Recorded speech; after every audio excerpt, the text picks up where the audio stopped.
Hello friends and welcome back to the 5 Doors to Photography. I am Prashant Rana. I am a documentary photographer and I do exhibitions and workshops all over the world. I do projects for long-term journalistic issues in the world, and then I make exhibitions about those projects. I am also the inventor of a photography game called Exposed, X_POS_D, which we will talk a little bit about in the end of this video. And I hope you find the previous two modules beneficial, and you are now practicing with the two doors that we talked about in the previous videos.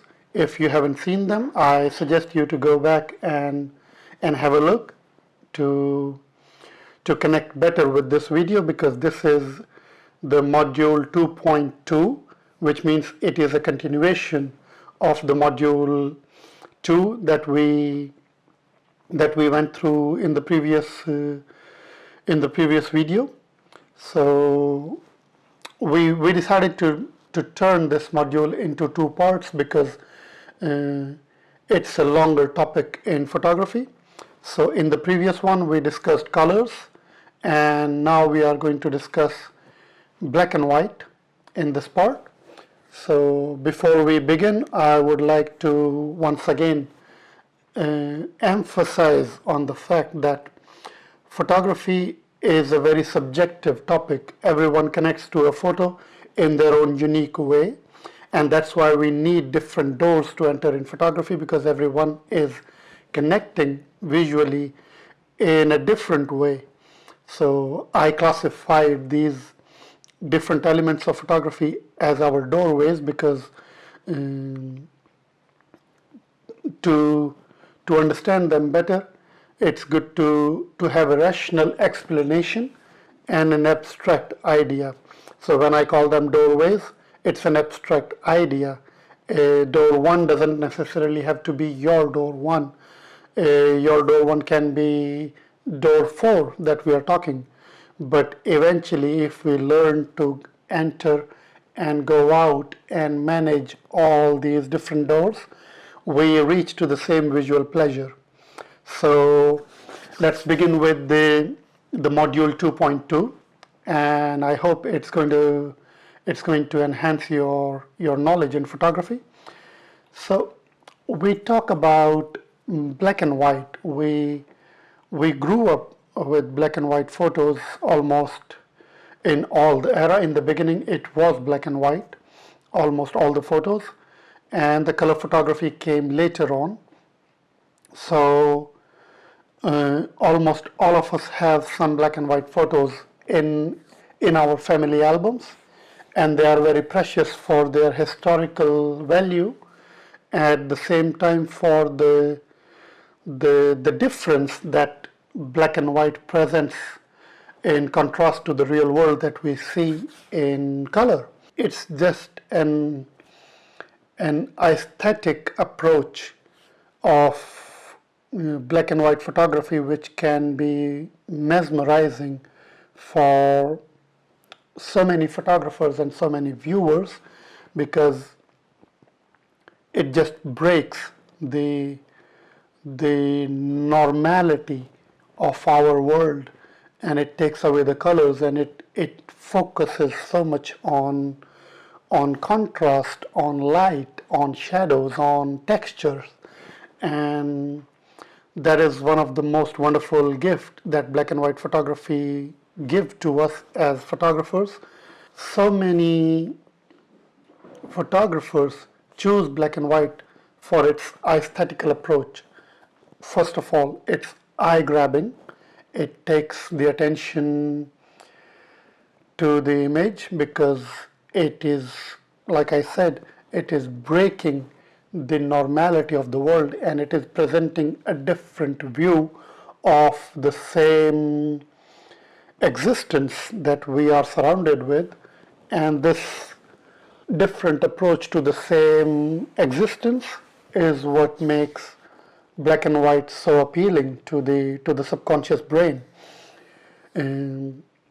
we will see how different contrast level in black and white can affect the brain, like we discussed in color, how different level of saturation can affect the viewer's understanding or connection with the photo.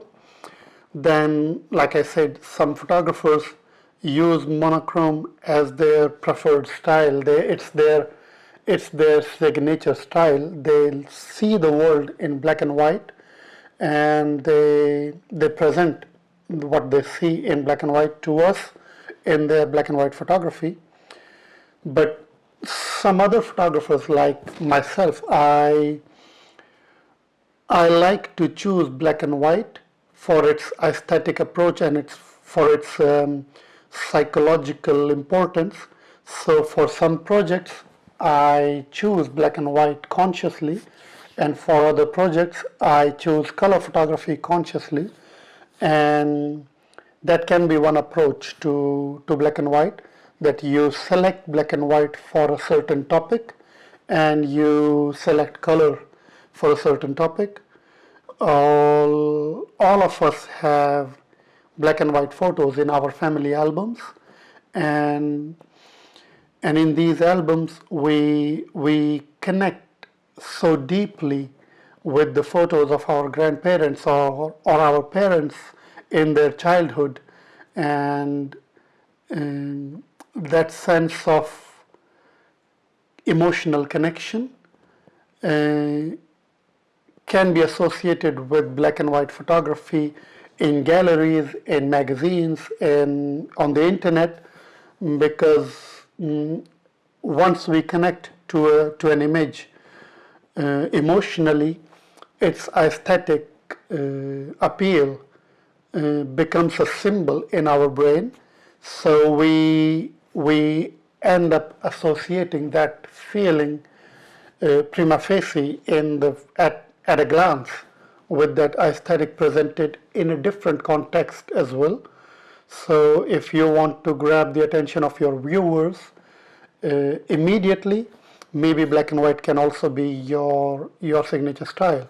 Let's pay attention to these two photos and how the contrast changes the sensation a photo can invoke in the heart of a viewer. Let's see how the same photo in high contrast looks like, and when we go from high contrast to low contrast, how the same photo changes its feeling. So you can check out how high and low contrast are reaching to the subconscious brain in their own unique way. And as a photographer, you can decide which one you want, which contrast level is your contrast level in black and white photos, the same way which saturation level is your saturation level in color photography. And that way we evolve our own visual language in photography.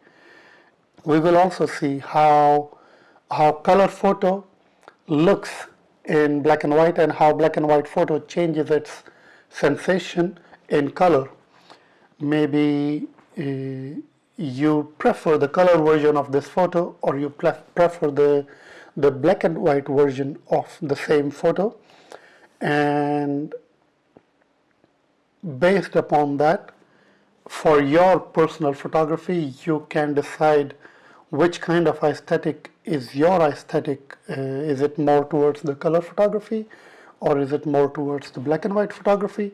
Because both are going to convey a different sensation to the viewers, and before you reach to the viewers, you have to be convinced consciously what you want to convey, how black and white appeals to you as a photographer, and how color appeals to you as a photographer. And then you decide, and you can see that in this photo the eagle is the same, but the sensation is different when we look at the same eagle in black and white and when we look at that eagle in color photography. It's a matter of choice. In the past, maybe it was there was no option because all photography was black and white photography. But now you even have the choice to see through your camera in black and white. You can take away the color filter to see the world in black and white, and maybe that's a way to improve your monochromatic photography faster. But I personally believe that uh, it should be a conscious choice. You should decide what kind of aesthetic you want to put in your images. You want your images to be highly saturated or not very saturated. You want your images to be highly contrasty in black and white or not very contrasty. And above all, you want your photos to be in color or in black and white. Should be a conscious choice. If you decide black and white or color for your photo because you don't like the colors in your photo, then probably first you need to improve your photography in color, because changing a photo to black and white just because you don't like the photo in color may save some of the photos, may bring you some satisfaction about some scenes, but it will not help you to develop your personal style. And that personal style is very important in photography, especially if you want to to evolve as an image maker, as a storyteller, because a weak color photo is also a weak black and white photo in most of the cases, and a weak black and white photo is also a weak color photo in most of the cases. There are exceptions, of course, but a photo doesn't become stronger if you just turn that photo into black and white. Black and white is a lot more deeper than that, and with practice you can train your brain to focus on a scene and visualize immediately how that photo is going to look in black and white, and that will help you to improve your image making. So you can see here some of the photos. I was paying attention to the contrast and to the lines, to the forms. I would say as a practice, as an exercise to train your brain, just put yourself into different situations. Now that we have discussed black and white, color and light in the previous modules, just pay attention to the different contrast in the colors and how the light is playing in that. And remember that in black and white photography we notice a lot more shapes and textures, and that we will discuss in later on in this course. But to practice, just go out and try to play with contrast, to play with light, and to see how different shapes are helping you to reach your perfect image. And when you are ready, you just come back and we will explore the door 3 to photography. I leave you with my contacts. Here I am available for personal sessions. If you have a very specific question in your photography, it can be connected to any genre, any field of image making. You can just reach out to me through email, through message, through my Instagram, and we can book a session and we can talk about the specific question that you have or questions. And if you're still curious about the game, I would explain a little bit to the game to you. It's a result of quite many workshops that I have given in the world, and I realized that I can narrow it down to a fun activity, and that fun activity can be done by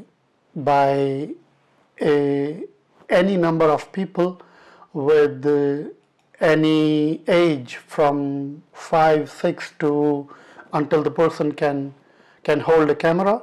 I have played that game with my family, with my niece and nephew, and they are fairly young. My nephew is 6 years old, so uh, it's a fun activity to to play with friends. It's a bonding activity when you do it with your children, with the children in your family.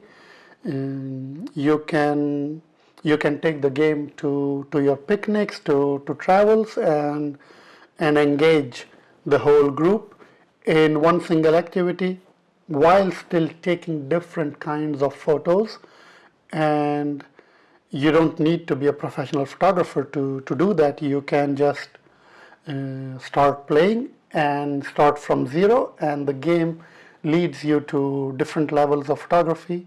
It has been tested with over 200 players, and we have seen conclusive result in their visual understanding that improved after playing in just one time. You might be a beginner and the game will bring you joy. If you are an amateur and hobbyist and you practice photography a lot, the game is going to bring you learning. And if you are a professional photographer and sometimes you go through some kind of creative block or some kind of creative challenge, you aspire to be challenged, the game is also equipped for professional players because it comes with 3 different levels. So just look for the game on Instagram. It's x_pos_d, and just send a message and someone from our team will get back to you as soon as possible.